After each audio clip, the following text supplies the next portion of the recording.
Bonjour mesdames et messieurs, bienvenue à Hebdo4, votre émission qui traite d'informations locales. Voici le contenu de cette édition du 12 décembre. La guignolée qui a eu lieu dans le secteur de Gascon-Percé le 9 décembre dernier. Les activités pour la période des fêtes prévues sur le territoire de la ville de Passepébiac. Un nouveau vidéo portant sur l'hivernage des équipements de sécurité réalisé par le Comité permanent sur la sécurité des bateaux de pêche du Québec et du Comité sectoriel de main-d'œuvre des pêches maritimes.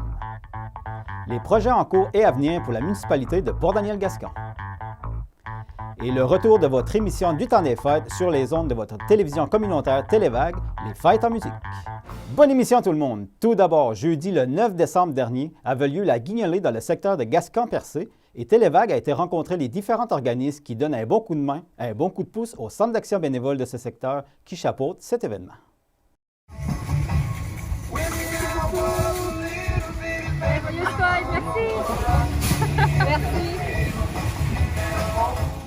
C'est-tu la première année que vous participez? Non, nous, la Maison des Jeunes, c'est la 3e année qu'on participe à la guignolée. Ça nous fait grandement plaisir. Il fait froid, mais c'est une bonne cause. On a du plaisir.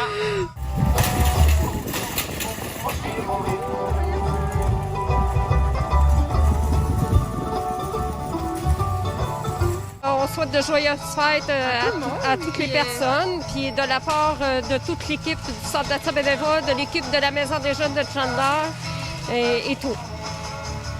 Merci beaucoup, puis c'est ça, joyeuses fêtes à tout le monde, puis donner généreusement, c'est pour une bonne cause, puis ça rend des gens dans le besoin heureux. Ça fait vraiment longtemps que CGE Option Emploi s'implique avec le Centre d'action bénévole pour la guignolée chaque année? Oui, en fait, ça fait 21 ans que la collaboration existe entre le Centre d'action bénévole puis le Carrefour Jeunesse, mais aujourd'hui, le CGE Option Emploi. Donc, ça fait 21 ans. Il y a seulement un an, moi, là-dessus, que j'ai pas participé, donc la première année, ça fait 20 ans, moi, que je suis là sur le terrain, là, devant les épiceries, pour récolter les denrées, les dons de la population. Tout le monde est généreux. Ils sont toujours aussi généreux que les années passées. Toujours. Puis je pense qu'avec le temps, ils le savent. Hein. Quand on est là, nous, on ne sollicite pas. On est juste par notre présence, les gens savent qu'on est là pour récolter les dons. Fait que c'est toujours à chaque année agréable là, de voir la générosité des gens. Et pourquoi CGE Emploi s'est investi autant? Pourquoi c'est si important pour vous? Bien, dans le fond, nous, le fondement de tout ça, bien sûr, c'est de démontrer aux participants des différents programmes là, qu'on a chez nous la valeur du bénévolat. Parce que, veux pas, sans bénévolat, nos communautés ne fonctionneraient pas. Donc, c'est d'amener ces jeunes-là à voir qu'est-ce que ça peut amener. Parce qu'il y a un résultat à tout ça. Il y a des gens qui vont avoir un repas sur la table grâce à leur implication. Tout ça, je pense qu'il y a des grands apprentissages à faire dans tout ça.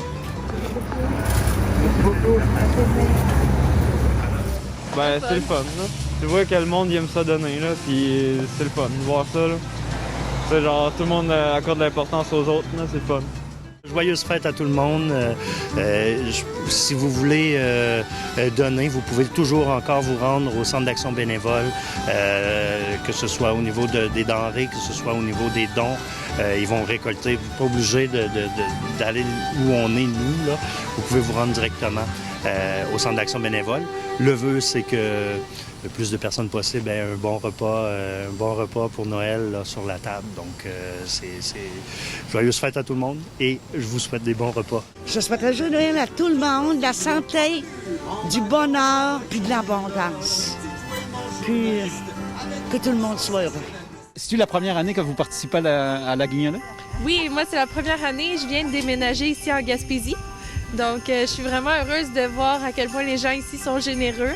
Puis ça nous réchauffe le cœur en cette journée froide d'hiver, de voir toute la générosité des gens.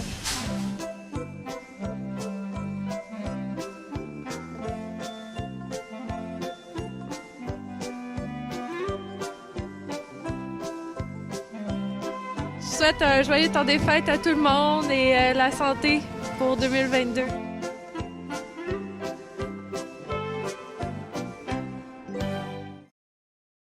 Plusieurs activités pour la période des fêtes sont prévues sur le territoire de la ville de Passepébiac. Marie-André Côté, qui fait partie du comité jeunesse de la ville et qui est aussi conseillère municipale, nous en parle. Bonjour Marie-André. Salut, ça va? Oui, ça va bien, toi? Oui. Là, il y a plusieurs activités qui s'en viennent pour la période des fêtes ici à Passepierre. Oui, dans le fond, pour parler de la parade du Père Noël, c'est le 18 décembre qui s'en vient. Fait que je demanderais aux gens de se faire des chariots allégoriques, des trailers, n'importe quoi, pour venir passer la parade du Père Noël avec nous autres le 18 décembre. La parade va commencer en arrière de l'église à Passepierre, en arrière du centre culturel. Il y a un grand stationnement. Fait que les gens, on va tous se stationner là avant de commencer la parade vers 4 heures. On demande aux gens d'être là vers 4 heures, puis la parade voudrait partir là, vers 4h30. OK. Les pompiers vont commencer la parade et ils vont vraiment fermer les routes pour qu'il n'y ait personne qui nous rencontre en sens inverse. Ça va être plus sécuritaire pour les gens, un peu comme qu'on a fait là, pour la parade de la Saint-Jean. Fait que ça va être vraiment plus le fun, là, vu que les pompiers nous barrent le chemin, là, on va pouvoir avoir tout le chemin à nous pour circuler.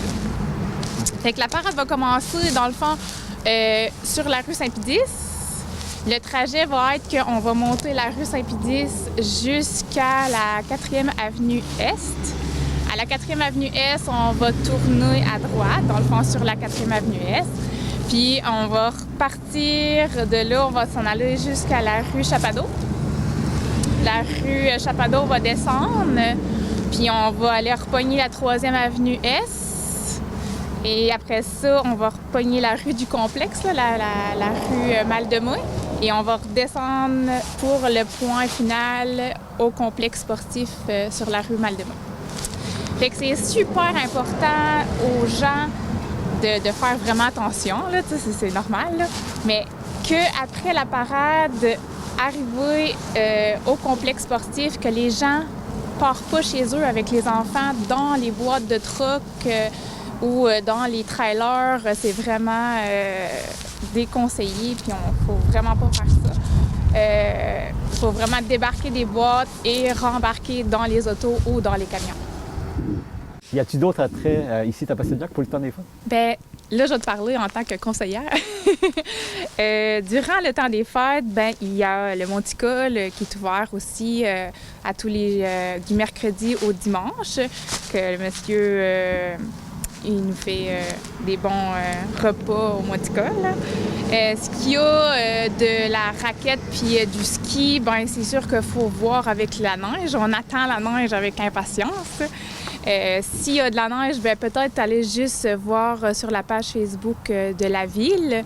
Toutes les informations concernant le Monticole vont être sur la page. Vraiment, rester à l'affût de cette page-là. Puis, je peux te parler du complexe sportif aussi.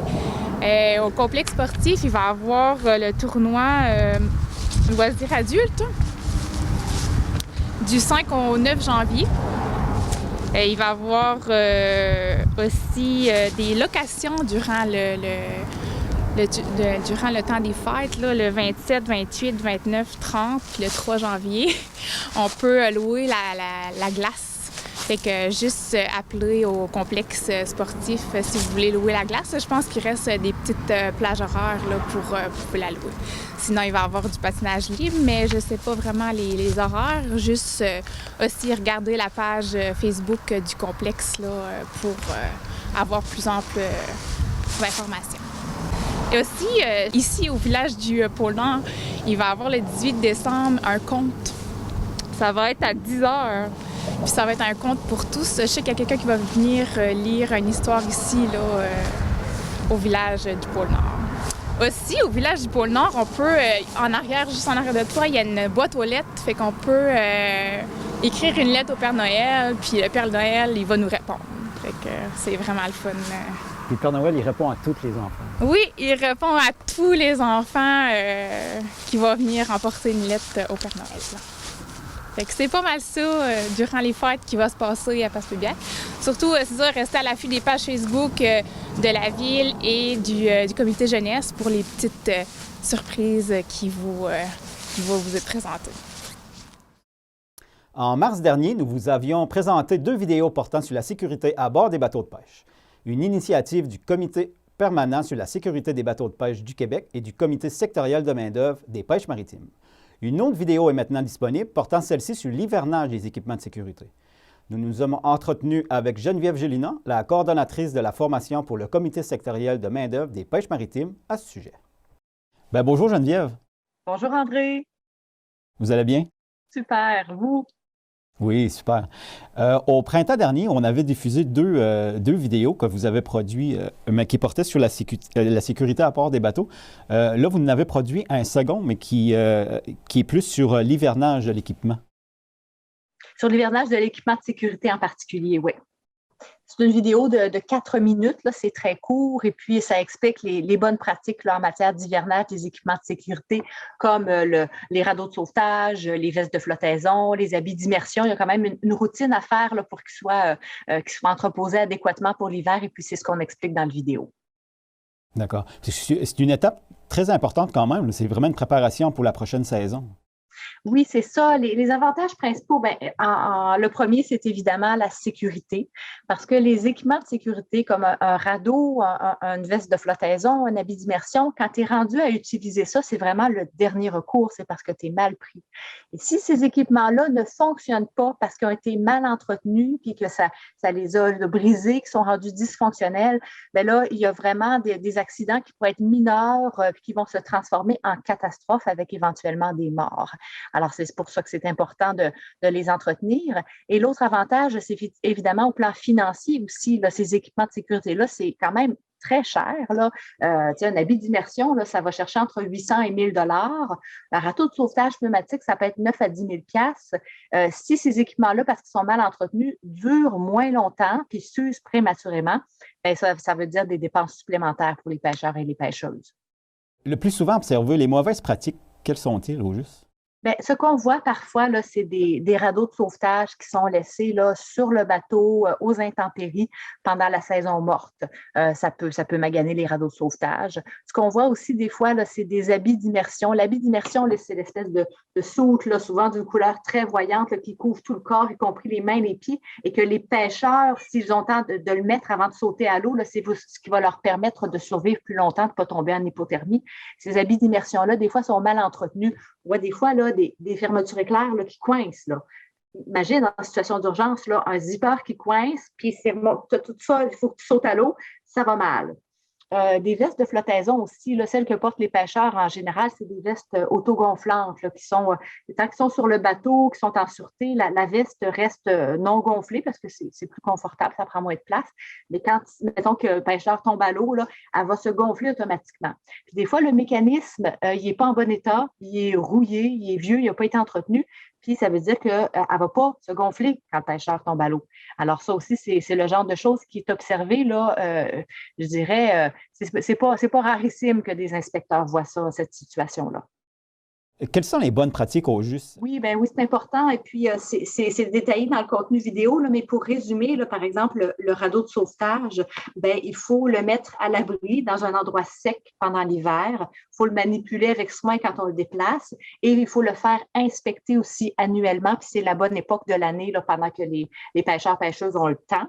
Les habits d'immersion, il faut pas les laisser là, en tout temps dans leur sac. Là. Si ça fait 5 ans qu'il est dans le sac, c'est pas une bonne idée. Il faut le sortir, il faut le déplier, il faut graisser les fermetures éclairs, vérifier si la petite lumière, là, la batterie de la petite lumière, elle fonctionne encore parce que c'est ça qui va permettre de repérer là, une personne qui est à l'eau. C'est aussi de faire aussi des tests d'étanchéité. Ça, il y a certains habits qui requièrent ça là, de façon régulière chez un technicien certifié. Si c'est le cas de vos habits, il ne faut pas oublier cette étape-là. Quant aux vestes de flottaison, là, c'est de les laver, tout simplement, au savon, parce que après toute une saison de pêche, là, ça se peut qu'il y ait beaucoup de sel dessus, là, ça magane. Alors, lavage à l'eau, savon, inspection visuelle, regardez le système, là, le déclencheur hydrostatique, c'est ça qui fait que la veste se gonfle quand le pêcheur tombe à l'eau. Alors, il faut le vérifier, savoir s'il fonctionne encore, puis si la petite bouteille là, qui permet de le gonfler n'est pas rouillée. Évidemment, là, les gonfler, ces vestes-là, puis voir si elles restent gonflées pendant 24 heures, ça permet de repérer les fuites s'il y en a. Alors, puis évidemment, là, si les pêcheurs, les pêcheuses sont plus ou moins à l'aise de faire tout ça, là, qui ne sont pas sûrs de le faire de la bonne manière, il existe là, des techniciens certifiés, des entreprises qui font l'inspection et l'entretien pour les pêcheurs si nécessaire. Les vidéos, ils s'adressent à qui au juste?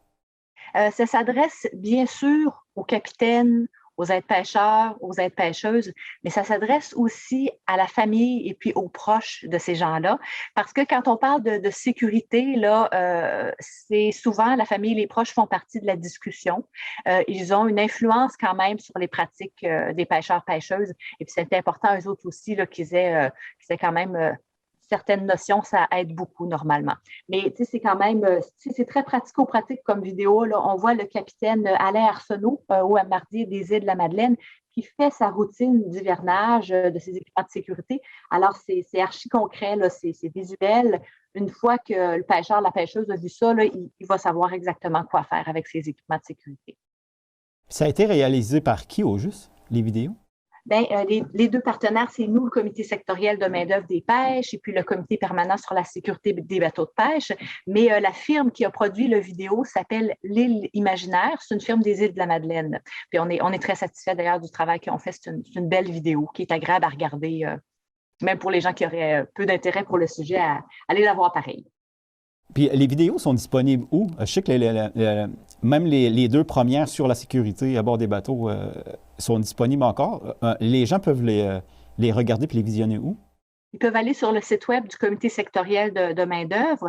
L'adresse email, du site est assez simple, c'est www.pêchemaritime au pluriel .org. Et puis sur le site Internet de nos partenaires aussi, le comité permanent sur la sécurité des bateaux de pêche du Québec, www.cpsbpq.org. Sur ces deux sites-là, les vidéos sont faciles à trouver. Puis elles ont beaucoup circulé aussi sur Facebook. Là, il y a une dizaine de jours, c'est possible que les pêcheuses, les pêcheurs en aient entendu parler ou les aient vus passer.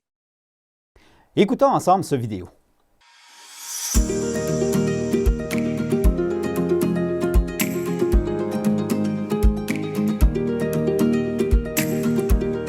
Si leur hivernage est bien fait, vos équipements de sauvetage vont rester en bon état et durer plus longtemps. C'est une étape à ne pas négliger. Que ce soit pour avoir l'esprit tranquille ou pour ménager votre porte-monnaie, il n'y a que des avantages à prendre soin de ces équipements de sauvetage et à les entreposer adéquatement durant la saison morte. Bonjour, bienvenue à bord de mon bateau. Je suis Alain Arsenault, capitaine sur le point de base. Aujourd'hui, je vous présente ma routine d'hivernage de mes équipements de sécurité. On va commencer avec le radeau. Le radeau doit être manipulé avec soin. Il ne doit surtout pas être renversé ou roulé, ce qui pourrait coincer le mécanisme d'ouverture. L'inspection annuelle de votre radeau de sauvetage par une entreprise accréditée vous assure que votre équipement est fonctionnel et bien entretenu. Vérifiez la date de validité du déclencheur hydrostatique. Dans le doute, remettez-le à votre technicien certifié lors de l'inspection de votre radeau de sauvetage. À la fin de la saison, je ramène mon radeau chez nous pour le mettre à l'abri des intempéries durant l'hiver. Je le fais inspecter annuellement. Ça me donne l'assurance qu'il va être fonctionnel au besoin lors de la prochaine saison. Les habits d'immersion peuvent se dégrader s'ils restent pliés trop longtemps dans leur sac de rangement. Une bonne pratique est de les sortir de leur sac et de les entreposer dans un endroit au sec pendant la saison morte. Il est aussi conseillé de mettre dans un endroit chauffé et au sec les autres équipements d'urgence, tels que les fusées de détresse et la trousse de premiers soins. Donc, c'est la même chose au niveau des habits d'immersion. Donc, à la fin de chaque saison, il faut les sortir du sac. Vérifier l'état général s'il n'y a rien de normal. Lubrifier le zipper. Vérifier la validité de la batterie. Et les étendre dépliés sur un endroit sec pour être sûr que défaire les mauvais plis. Vous devez entretenir vos habits d'immersion conformément aux recommandations du manufacturier.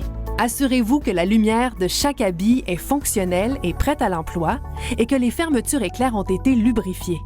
Certains habits doivent subir des tests d'étanchéité chez un technicien accrédité à la fréquence prescrite. On retrouve de plus en plus de VFI gonflables à bord des bateaux de pêche. Ces équipements essentiels requièrent un entretien minutieux et une inspection annuelle. Donc, au niveau des VFI, ce qui est important de faire, c'est de les laver avec de l'eau et du savon. Tout en prenant soin de faire une inspection visuelle. Si tout paraît normal des deux côtés. On doit également vérifier au niveau du système hydrostatique, s'il est bien ouvert, et l'état de la bouteille, si elle n'est pas rouillée ou ces choses-là. Et faire un test de gonflement. Donc, tu le gonfles manuel, tu le laisses gonfler toute la nuit, au moins 24 heures, pour voir si elle garde sa pression. Si votre bonbonne est en mauvais état, il est important de la changer. Si vous n'êtes pas à l'aise de faire vous-même l'entretien recommandé par le manufacturier, apportez votre VFI à un technicien certifié. Je sors ma radiobalise de son boîtier pour l'entreposer au sec. Je vérifie également mon déclencheur hydrostatique pour m'assurer qu'il soit valide. Et du même coup, je vérifie la validité de la batterie pour la prochaine saison. C'est une routine qui me prend environ une demi-journée. Selon moi, c'est du temps bien investi parce que j'ai l'esprit tranquille pour la prochaine saison. N'oubliez pas que vous êtes responsable de l'entretien et du bon fonctionnement de vos équipements de sécurité. Prenez donc le temps de bien les hiverner et assurez-vous que leur entretien soit fait pour la saison suivante.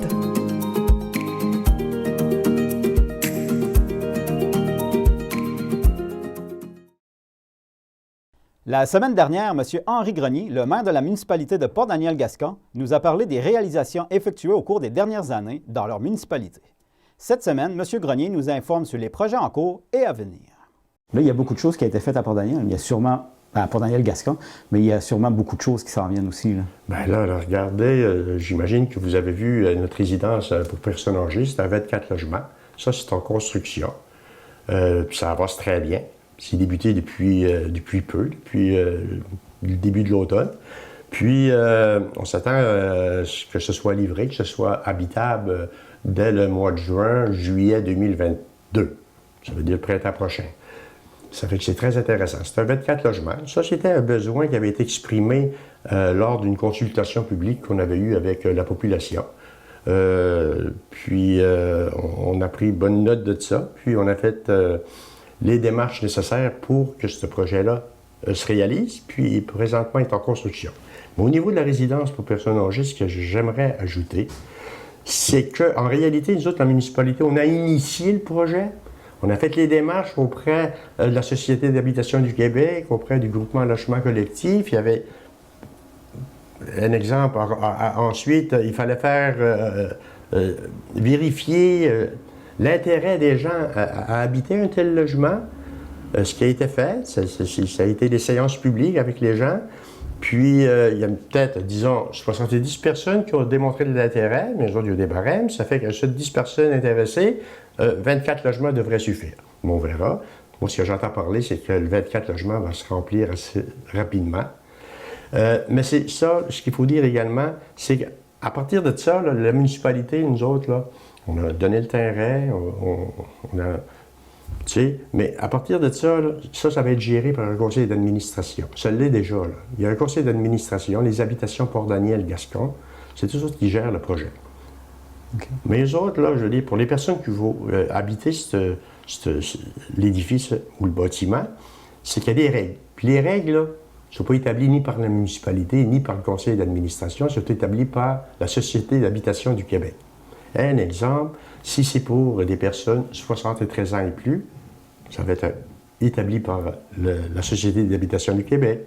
L'état de santé des gens pour habiter, parce que c'est autonome, semi-autonome. L'état de santé des gens qui veulent occuper des espaces dans le 24 logements. Il y a également question de revenus, etc. Ça fait que ça, les règles, ils vont être connues, ce qu'on me dit, fin janvier, début février. Suite à ça, bien, les gens, il y a beaucoup de demandes déjà. Les demandes vont être analysées selon les critères de la Société d'habitation du Québec. Mais nous autres, là, je dis, moi, quelqu'un vient me voir et me demande, Henri, j'aimerais habiter, je le réfère au conseil d'administration des habitations Port-Daniel-Gascon parce que j'ai pas un mot à dire là-dedans, ce serait de la gérance. Puis, il y a d'autres choses qui s'en viennent dans la municipalité, entre autres notre projet d'aréna municipal, de rénovation, d'agrandissement. On lance l'appel d'offres dès janvier, début février de 2022. Ça, c'est un gros projet, c'est un beau projet. Puis, encore là, on a reçu une aide financière substantielle du gouvernement pour aller de l'avant. Ça fait qu'on va l'utiliser, bien entendu, parce qu'il faut dire que l'aréna date quand même fin des années 70, puis qu'il n'y a pas eu beaucoup d'investissement jusqu'à aujourd'hui, une quarantaine d'années. Ça veut dire que c'est un projet qui nous tient à cœur, puis qui tient... Je veux dire, il y a des raisons à ça. Là. Tout ça, là, c'est pour faire en sorte, c'est pour attirer de nouvelles familles ou des gens à s'établir dans notre municipalité. Ça fait que le projet, je veux dire, c'est pas terminé, les projets, là, je veux dire, c'est pour intéresser les gens à s'établir.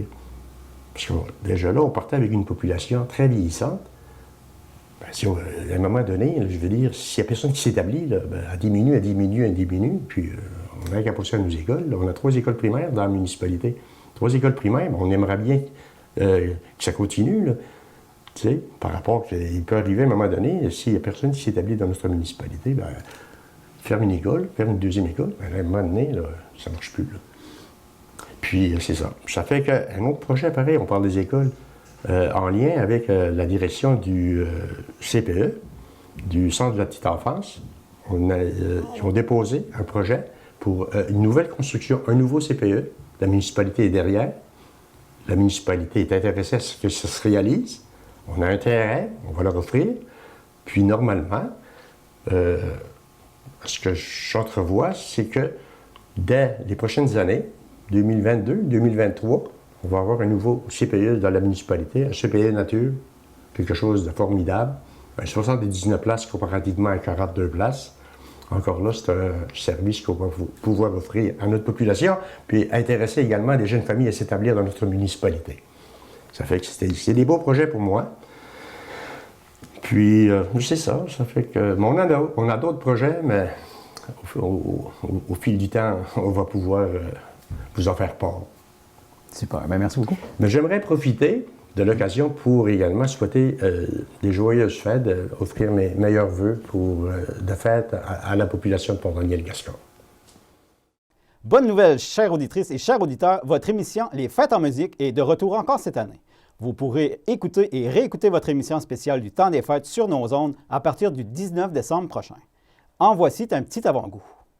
Tennessee, I gotta get it moved. On fit for the sun, there my baby calling my name. And know that she's the only one. If I die in Raleigh, at least we down free. So rock me, mama, like a wagon wheel. Rock me, mama, any way you feel. Hey.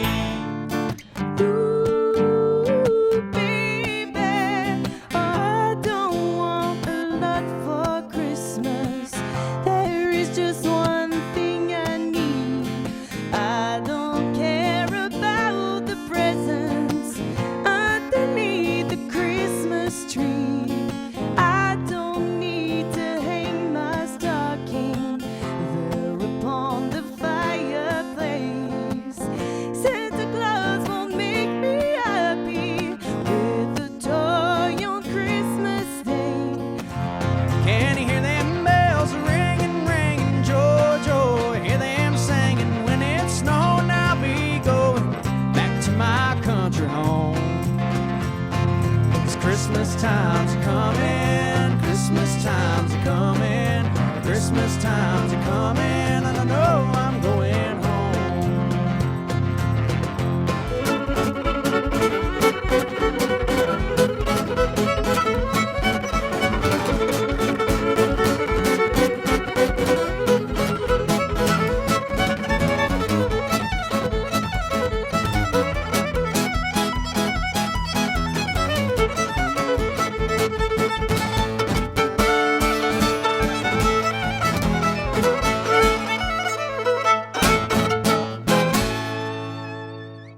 Et voilà, mesdames et messieurs, ce qui complète votre émission Hebdo 4 du 12 décembre.